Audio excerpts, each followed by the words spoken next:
வாங்க இன்றைக்கி சொர்ணம் கிச்சனில் ஒரு டேஸ்டியான வெஜிடபிள் குருமா எப்படி செய்யறதுன்னு பார்க்கலாம். சப்பாத்தி, புரோட்டா, வெஜிடபிள் ரைஸுக்கெல்லாம் ரொம்ப நல்லா இருக்குது. இந்த புலாவ் ஐட்டத்துக்கெல்லாம் ரொம்ப நல்லா இருக்குது. இது வாங்க எப்படி செய்யறதுன்னு பார்க்கலாம். வாங்க இப்போ குருமா தாளிச்சிடலாம். இப்போ வானலி அடுப்பில் வச்சுருக்கிறேன். 2 ஸ்பூன் எண்ணெய் ஊற்றி காஞ்சிடுது.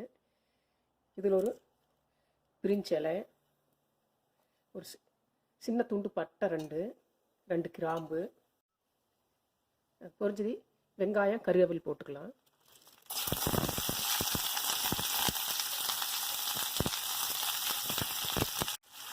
இது ஒரு பெரிய வெங்காயம் கட் பண்ணி போட்டிருக்கிறேன்.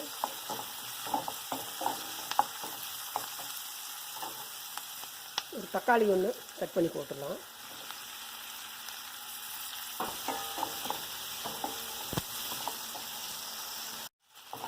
வெங்காயம் தக்காளி வதங்கிக்குது.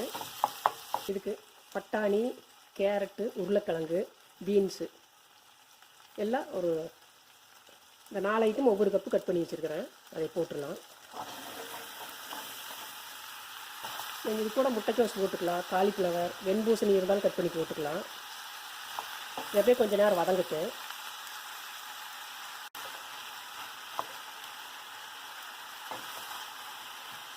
இது கொஞ்சம் வதங்கிடுது. தேவையான தண்ணி ஊற்றிக்கலாம். மஞ்சத்தூள்,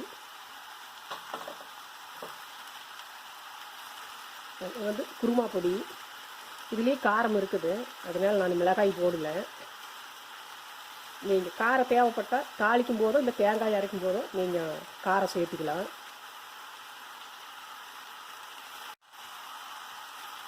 தேவையான உப்பு,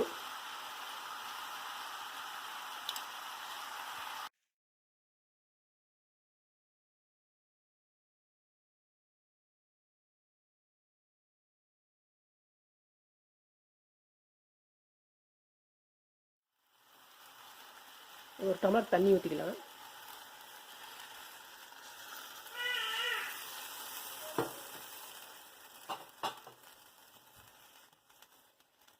இப்படியே வேகட்டு. அதுக்குள்ள நம்ம தேங்காய் அரைச்சிடலாம். தேங்காய் ஒரு 3/4 டம்ளர் எடுத்து வச்சுருக்கிறேன், 3/4 கப்புக்கு. முந்திரி ஒரு 8, பாதாம் ஒரு 6,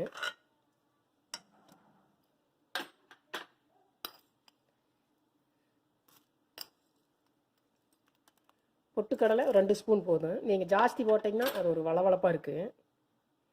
இது மட்டும் தண்ணி ஊற்றி அரைச்சிட்டு வந்துடலாம்.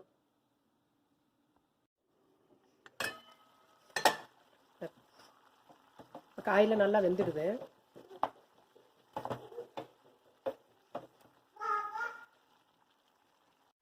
நாம் அரைச்ச தேங்காய் ஊற்றிடலாம். நீங்கள் காரம் வேணும்னா இந்த தேங்காய் கூட பச்சை மிளகாய் சேர்த்து அரைச்சிக்கலாம்.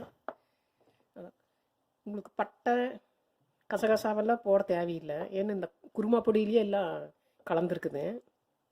இது புளிக்குழம்பு பொடின்னு சொல்லி நான் ஒரு வீடியோ போட்டிருப்பேன், நீங்கள் அதில் போய் பாருங்கள். அந்த பொடி போடுறனால இது ரொம்ப நல்லா டேஸ்ட்டாக இருக்குது. தேங்காய் ஊற்றி வச்சு இது ஒரு 2 நிமிஷம் கொதிக்கிட்டு நீங்கள் டேஸ்ட் பார்த்துட்டு உப்பு பத்திலாம் போட்டுக்கலாம். தேங்காய் ஊற்றி நல்லா கொதிச்சிடுது. டேஸ்டியான குருமா ரெடி. நீங்களும் செஞ்சு பாருங்கள். வீடியோ பிடிச்சிருந்தால் லைக் பண்ணுங்கள், கமெண்ட்ஸில் என்னென்னு சொல்லுங்கள்.